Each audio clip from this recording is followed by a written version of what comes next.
श्री स्वामी समर्थ. तुम्हा सर्वांचं आपल्या चॅनलमध्ये मनापासून स्वागत आहे. तर आजचा जो अनुभव आहे गुरुचरित्र पारायणाचा आहे आणि माझ्या स्वतःचा, की आज आपल्या सगळे सेवेकरी जे आहे ते पारायणाला बसले आहेत आणि तसं आम्हीही आमच्या घरी पारायणाला बसलो आहे, कारण की केंद्रात जाणं शक्य नाही आहे दोन्ही बाळांना घेऊन. त्यामुळे आम्ही घरीच पारायणाला बसलो होतो. आता आजचा पहिला दिवस जो आहे तो एकदम निर्विघ्नपणे पार पडलेला आहे. महाराजांनी अतिशय छान अशी सेवा करून घेतली. पण त्या सेवेमध्ये काय होतं ना, महाराज खूप परीक्षा घेतात. खूप म्हणजे खूप परीक्षा घेतात आणि आज मला तसंच झालं. सकाळी आम्हाला दोघी नाही, आम्ही दोघीही पारायणाला बसलो आणि सकाळी 3 वाजता उठलो आम्ही.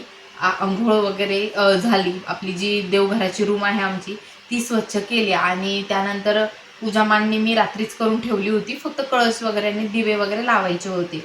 असं मी ठेवलेलं होतं. तर म्हटलं आता आपण उद्या सकाळी दिवे वगैरे लावूयात. त्यानंतर वाचायला बसलो आम्ही. जे आपलं स्वामी स्तवन असो, गणपती अथर्व शीर्षक, 2 माळ हे जप वगैरे झालं. पहिला, दुसरा, तिसरा, चौथा हे 4 अध्याय एकदम व्यवस्थित गेले. असं काही अडचण आली नाही, काही नाही, आळस आला नाही.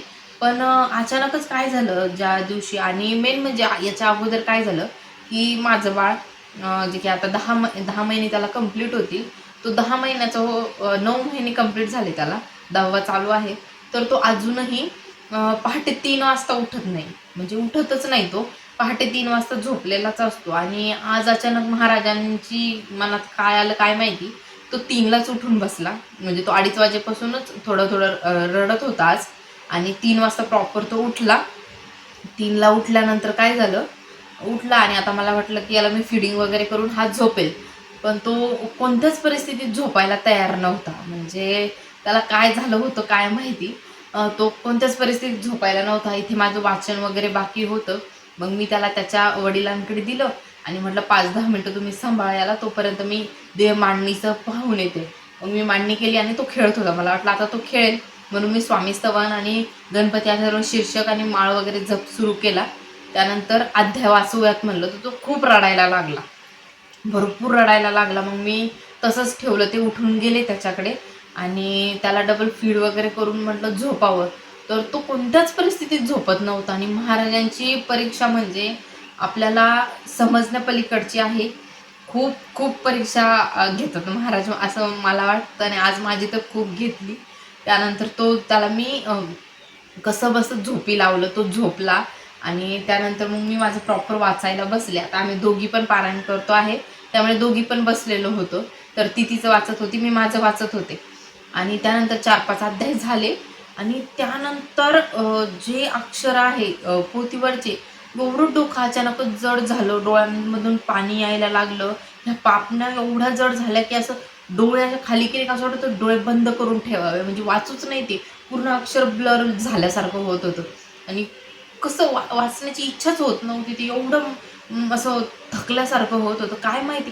आणि 4 अध्याय खूप उत्साहाने गेले, खूप व्यवस्थित झाले. पण आता जे पुढचं होतं ना, ते कसंच वाचल्याच जात नव्हतं. आम्ही भस्म लावतो, भस्मही मी इथेच ठेवला आहे.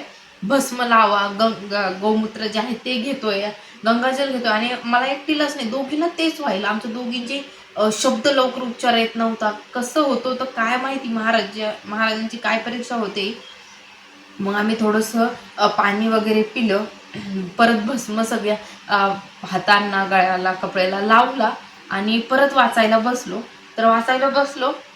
तर परत सेम तसंच व्हायला लागलं. म्हणजे 2-3 ओळी वाचणंही खूप कठीण व्हायला लागल्या होत्या आज. म्हणजे खूप वेगळं झालं आणि त्यानंतर मग महाराजांची माफी मागितली, की महाराज असं का होतंय? म्हणजे काही चूक वगैरे होतीये का? किंवा मग तुमची आमच्याकडून काही करून घेण्याची इच्छा वगैरे नाही का? मी असं महाराजांना बोलली आणि त्यानंतर श्वास घेतला आणि ठरवलं, की आता काहीही झालं तरी व्यवस्थित वाचन करायचं. जे होईल ते होईल. डोळ्यांवरती थोडंसं पाणी वगैरे मारलं आणि वाचायला सुरुवात केली. वाचायला मी जे सुरुवात केली, की ते मी शेवटचे 9 अध्यायाचा शेवटच केला. मध्ये थांबलीच नाही. मला अक्षरं जड होत होती. ते ब्लर होत होतं, डोळ्यातून पाणी येत होतं, तरी मी वाचन सोडलं नाही. पूर्ण वाचन वगैरे जे आहे ते कंप्लीट केलं आणि महाराजांच्या कृपेने असा पहिला दिवस जो आहे महाराजांच्या परीक्षेने पार पडला. असं वाटलं की महाराजांनी पहिल्याच दिवशी एवढी परीक्षा घेतली आहे. आता हा 7 दिवस काय होईल काही सांगता येत नाही. आणि बाळ फक्त एवढं आहे की बाकीचं होतं थोडं ॲडजस्टमेंट, फक्त बाळच खूप म्हणजे आपण बाळाला ॲडजस्ट करून नाही करू शकत. आणि इथे झोपवलं म्हणजे त्याला आवाज वगैरे असेल तर तो उठून जाईल असं होतं. तर महाराजांच्या कृपेने आपण एवढी थाट घातलाय आता गुरुचरित्र पारायणाचं, तर महाराज शेवट करतीलच असं मला वाटतं आहे. पाहूयात आता महाराज कुठेपर्यंत साथ देतात. साथ तर महाराजांची आहे, पण या पारायणामध्ये. आणि मेन म्हणजे आता मी व्हिडिओ चालू केला, फुलंही पडलं आणि जेव्हा पोथी वाचत होतो ना, पहिला दुसराच अध्याय असेल तेव्हाही महाराजांनी फुल दिलं होतं. म्हणजे जी काही माझी सेवा आहे ती पार पडते. आणि मी महाराजांना कोणतीही सेवा करण्याच्या अगोदर नेहमी म्हणते, महाराज तुम्ही जर इथे असाल, माझी सेवा तुम्हाला जर आवडत असेल किंवा माझी सेवा तुमच्यापर्यंत पोहोचत असेल, तर तुम्ही मला काही ना काही संकेत द्या म्हणून. आणि दरवेळेस असं होतं की महाराज मला छोटे मोठे संकेत असे देतच असतात की त्यांच्या अस्तित्वाची जाणीव करून देतात. तर आजचा जो आहे हा दिवस खूप छान छान असा पार पडलेला आहे. महाराजांना नवीन वस्त्र वगैरे घातली आणि मी पण महाराजांची मॅचिंग मॅचिंग झालोय आम्ही आज ऑरेंज ऑरेंज. तर छान असं पारायण पार पडलं. तुम्ही सगळ्यांनी सेवा करा. व्हिडिओ आवडला असेल तर नक्की लाईक शेअर सबस्क्राईब करा. श्री स्वामी समर्थ.